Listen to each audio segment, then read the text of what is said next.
আপনি একটা ভালো জীবন অতিবাহিত করেছেন, এখন মৃত্যুশয্যায়। আজ হোক বা কাল হোক আমরা একদিন এই মৃত্যুশয্যায় শায়িত হব। আপনি শুয়ে আছেন আর আপনার চারপাশে পরিবারের সদস্যরা কান্নাকাটি করছে। আপনি কথা বলতে পারছেন না, কারণ বালাগাতি তারাকি, রূহ ইতিমধ্যে গলায় পৌঁছে গেছে। আপনি আমি এই ক্ষণস্থায়ী বাসস্থান ছেড়ে চির বিদায়ের পথে। এই শরীরটাও আমাদের রূহের জন্য ক্ষণকালের বাসস্থান। আমরা এই শরীর ছেড়ে দেবার পথে। আপনার মা পাশে দাঁড়িয়ে আছে, ভাই বোনেরা এবং পরিবারের অন্যান্য সদস্যরা দাঁড়িয়ে আছে, তারা সবাই কাঁদছে। ঠিক সেই সময় আপনার চোখ খুলে গেল, এমন কিছু দেখতে পাচ্ছেন যা অন্য কেউ দেখছে না। দেখতে পেলেন ফেরেশতারা নেমে আসছে। আশেপাশের কেউ এই দৃশ্য দেখতে পাচ্ছে না, কিন্তু আপনি দেখতে পাচ্ছেন, কারণ অদৃশ্যের পর্দা আপনার সামনে থেকে সরে গেছে। আর যখন মানুষ ফেরেশতাদের দেখতে পায়, তখন তারা শুধু দুই দলের ফেরেশতাদের মাঝে যে কোনো এক দলের দেখা পায়। এক ধরনের ফেরেশতারা হলো এমন ফেরেশতা যাদেরকে দেখে এমন ভয় পাবেন যে ভয় জীবনে আপনি কখনো পাননি।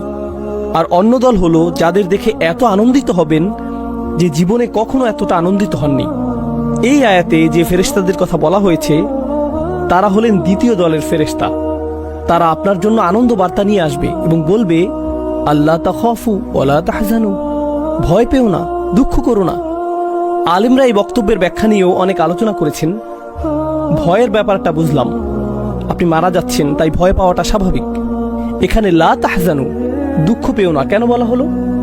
দুঃখ এবং মনোবেদনা আসে পূর্বে ঘটে যাওয়া কোনো ঘটনা থেকে, যেটা ইতোমধ্যে ঘটে গেছে।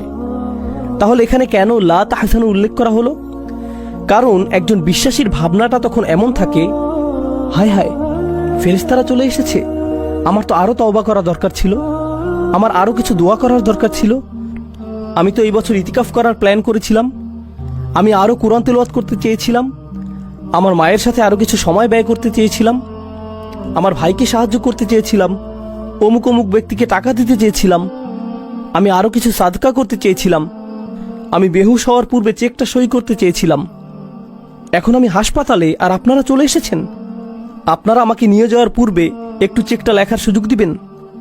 তখন ফেরেশতারা বলবেন, চিন্তা করো না, তোমার কোনো সমস্যা নেই, তুমি যথেষ্ট ক্রেডিট অর্জন করেছ এবং সফলতার সাথে উত্তীর্ণ হয়েছ।